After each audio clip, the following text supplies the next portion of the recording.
Hello, hello, hello. May isi-share po ako sa inyo bilang isang concerned citizen. Nakikita niyo po ba itong aking hawak? Ito po ay isang dolphin massager. Napakainam po sana nito para po sa ating lahat dahil napakaganda po para po sa flowing ng ating dugo, para po sa ating blood circulation. Pero ang lahat po ng maganda ay hindi mainam sa mga hindi po nakakaintindi at nakakaunawa po sa sistema ng ating katawan. Sabi ko nga po sa inyo, isang concerned citizen, dala po ng aking mga na-experience. Opo, napakaganda at napakainam po nito sa ating katawan dahil pang-relax po ng muscle. Siyempre po, sa mga nagbebenta, i-demo po nila kung paano po gamitin. Pero hanggang doon lamang po. Pero bilang sa akin pong naranasan, hindi po advisable na gamitin ng mga hindi po nauunawaan o hindi po naiintindihan ang tamang paggamit. Kasi po, oras po na ito po ay gamitin po natin, teka po, isasaksak ko lang po. Ayan, di po ba, isasaksak ko po. Pag po kasi ginamit natin to sa ating katawan, kahit saan man pong parte, napakaginhawa nga po. Pero meron pong hindi natin dapat ah, gawin sa ang tamang paggamit po nito kasi po may pagkadelikado po ito pagka po mali ang iyong sistema. Ito po, pagka ginamit mo po ng sobrang diin, ay hindi na po okay.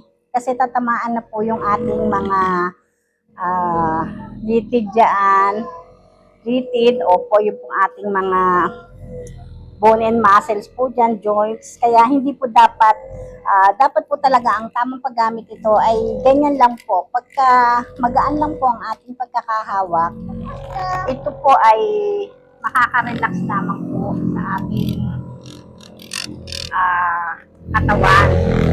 Makakatulong po para nga po, sabi ko nga po sa inyo, mag-o-okay ang ating blood circulation dito. Pero hindi po advisable na tagalan ng sobrang diin ang paggamit po nito dahil nga po makakapinsala na po tayo ng ating mga lipid o ating pong buto pag tinamaan na hindi na po tama, lalo na po kung meron ka pong diferensya sa ating internal organ, ay hindi na po advisable na gamitin ng matagal. Kasi nga po ay makakapinsala na po sa ibang parte ng ating katawan yan. Pero dapat po, ganyan lamang po, pang-relax po lang, magaan lamang po ang tamang paggamit ito. Dahil ang iba po, basta po nagkinhawahan, lalo na po pagbibiinan, yun nga po ang mali. Sa dami na po ng aking mga naging kliyente na gumagamit po nito, ay talagang nakita ko po na hindi po advisable na tagalan o diinan ng todo. Dahil pagka po ito ay natamaan po yung mga parteng masasakit sa kanila, nagkikinabahan po. Kaya pagdidiinan po nilang lalo. At yun nga po yung mali. Kaya yun nga po yung ina-advise ko sa na hindi po dapat.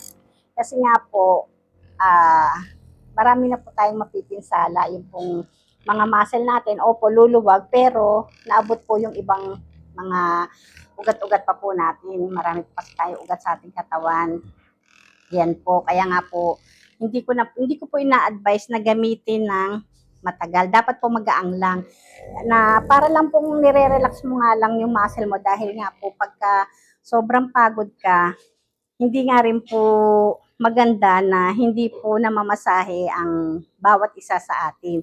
Dahil napakainam po talaga na panatiliin po nating namamassage ang ating katawan. Kailangan po talaga natin ng mga terapista.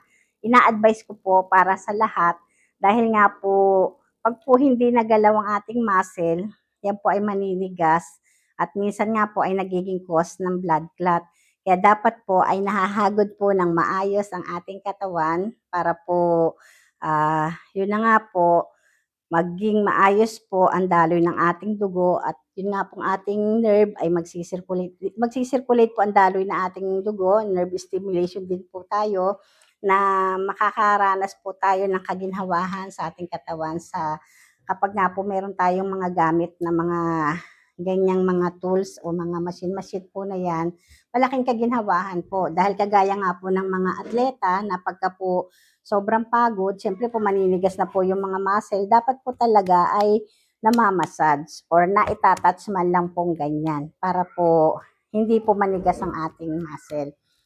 Sana po may nai-share po ako sa inyo. Pasensya na po kung medyo may mali man po akong nasasabi dahil hindi ko po tawag dito, hindi ko po napag-aralan pa pero kung nga po yung mga kliyente ko na mga gumagamit nga po ng ganyang machine at napapamali nga po dahil sobrang diin, napipinsala po yung kanilang mga ugat.